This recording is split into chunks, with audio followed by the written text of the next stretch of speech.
Hello there guys, and welcome to Mad Doc Minis. In this video I'm going to be modelling and painting some Warhammer 40,000 miniatures inspired heavily by the US Civil War.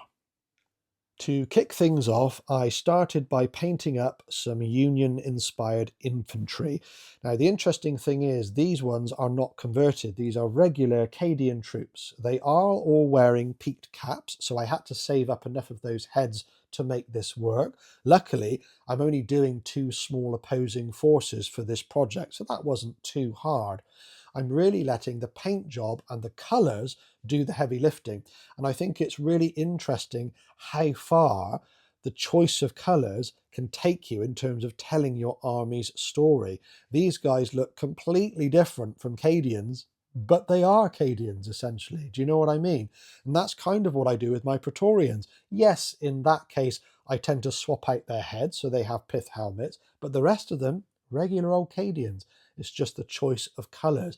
And that's really what I'm doing with the Union side in this project for the most part.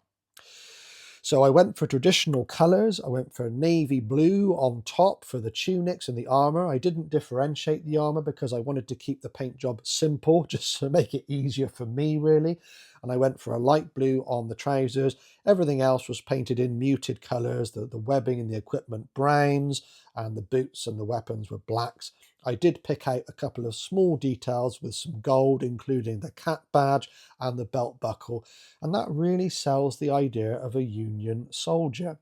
And it slots really, really well into Warhammer 40,000 because the scaling is all correct. It's nice and chunky and heroic scale, and it just works.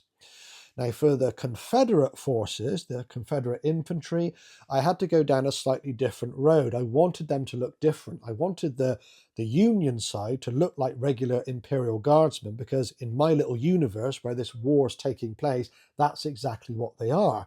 And the Confederate side will be just that, Confederates. They're the rebels. So they're going to have a different look and feel to them.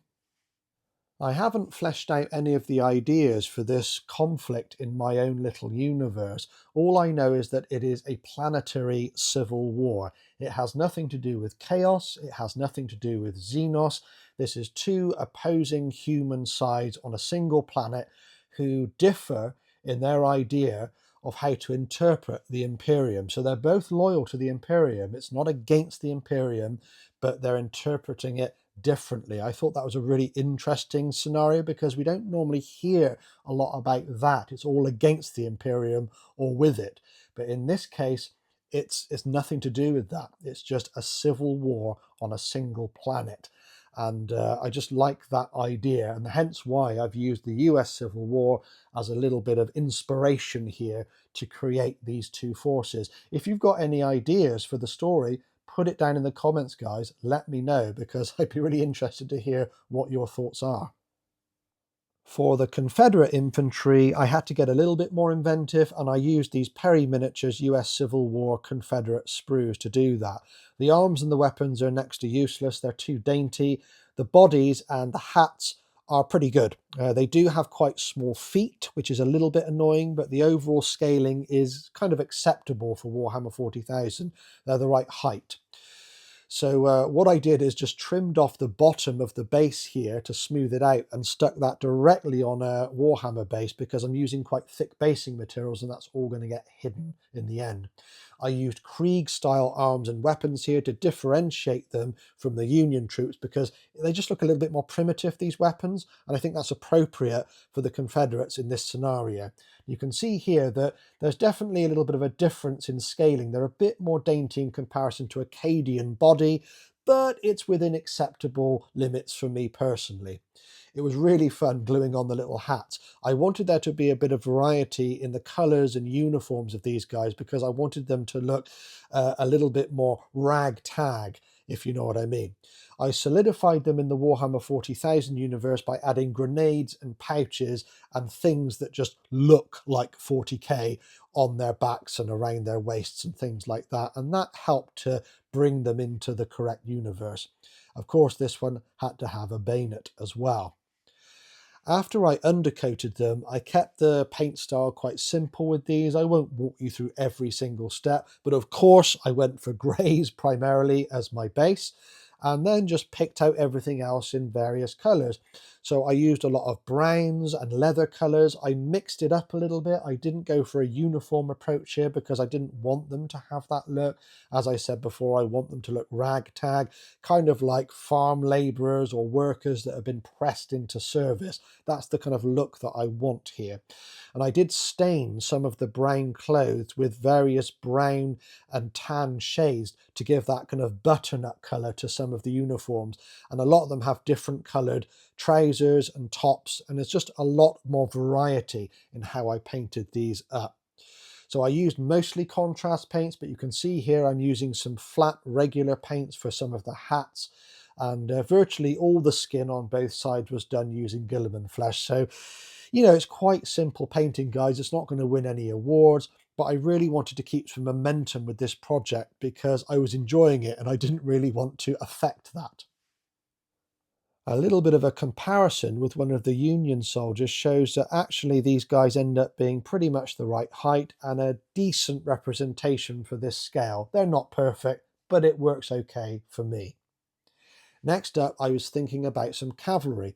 I wanted a special unit for each side, so I gave the Confederate side some cavalry and I did an artillery piece for the Union side. Now I had these legs, which I've had for years, and these are from Victoria Miniatures, and these are old Warhammer Fantasy horses. I went for these because they had heroic proportions and the legs are definitely heroic scale. I did actually consider using some horses from War Games Atlantic, but it just didn't really read right, so I dropped that and kept with the heroic horses from the Warhammer range.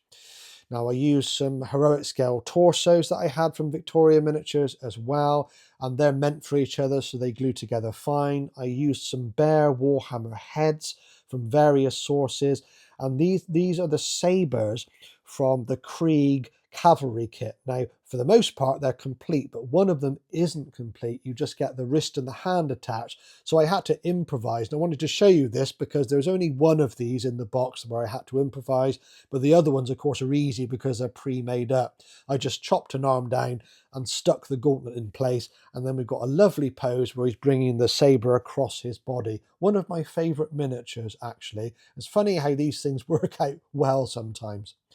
So there we go, coming together, and I'm going to chop the head down and put one of those hats on, and he's looking pretty good. I just need to fix a little hand in place on his left wrist there, just to complete the look. So I put the horse on an oval Games Workshop base because it's more appropriate, and then I select this kind of like mace from the Krieg kits, and then I trim that down because all I want is the hand, and that goes on that empty wrist socket, and that one is complete. I also used some pistols from the Krieg engineers kit as well on some of the other riders, as you'll notice in the final footage. For the Confederate Command Squad, I used the Confederate Command Sprue from the Perry Miniatures range and knocked up a leader using some Krieg arms that I had going spare. For the standard bearer, I cut off the plastic Krieg flag off the banner pole, trimmed that down with a sharp knife until it was bare, and there we have our standard bearer. This was all bits and pieces I had spare from various Krieg sprues. Now, I also made a couple of other specialists, including a grenade launcher here and a medic, as well as a communication specialist with a radio on his back. I then started to think about doing a standard for this force. Now, I'm going to represent the battle flag of Northern Virginia, so I drew out my patterns here and put the appropriate colours in place. Instead of using stars on this flag, I'm going to be using small Imperial Aquillas, transfers in fact from the Krieg transfer sheet. Now that's going to represent the stars or the states that would otherwise be on this flag. So they're really, really small, and they're located here on the transfer sheet. I had enough of these transfer sheets to do the job, thank goodness, and it took a little bit of alignment and a little bit of patience, but when it was complete, I think it ended up pretty good. I did only do it on one side. For the reverse side, I did a very simple design, which you'll see in the final footage. I outlined it in black to make it pop a little bit and moved on to the Union standard, which was a lot harder, I might add. But I put all the colours down after sketching it out, and then used even smaller Imperial Aquillas from the Cadian transfer sheet, these tiny, tiny little ones here. I wanted to use bigger ones, but there just wasn't the room to represent 36 on the flag, which is the correct number for the Civil War. So there you go, a lot of hard work, but it ended up pretty good in the end. Here we have the completed Union infantry squad. Nothing too remarkable here, guys. No conversion work, just a semi-unique paint scheme to tell the story. Now, I did do an artillery piece for the Union side. I didn't film that because there wasn't really much to show, and I've already shown how I do that in previous videos. I'll put a link to my Praetorian video down in the video description, and you'll see how I made the artillery piece. It's really not complicated, guys, and I put a simple paint job on that, but that looks really good with those Union soldiers tending to it. So that's a really characterful addition and helps to sell the kind of idea of this Union versus Confederate theme. Now, this is the Union command squad. You'll see the simple design on the rear face of the flag there, and as it comes round, we've got the full design on one side. I didn't have it in me to do two sides like that the same. I did the same with the Confederate flag as well, as you'll see in a minute, but I'm really happy with how that turned out. It's very iconic and it looks really, really good. Next up, we have the Confederate infantry squad. So these guys look a lot more ragtag, and I'm really happy with how they turned out. Yes, their feet are a little bit small. They look a little bit top heavy, but they're okay. It works, and it means that they look a little bit different from the Union guys, which is important.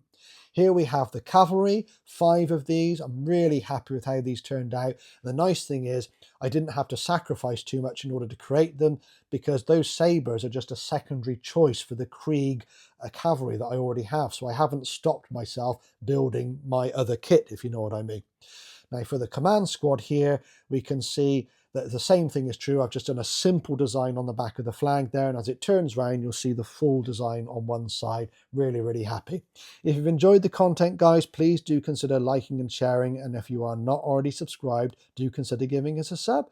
Thanks ever so much, and don't forget to let me know what you think in the comments. Until the next video, guys, take care. Cheers.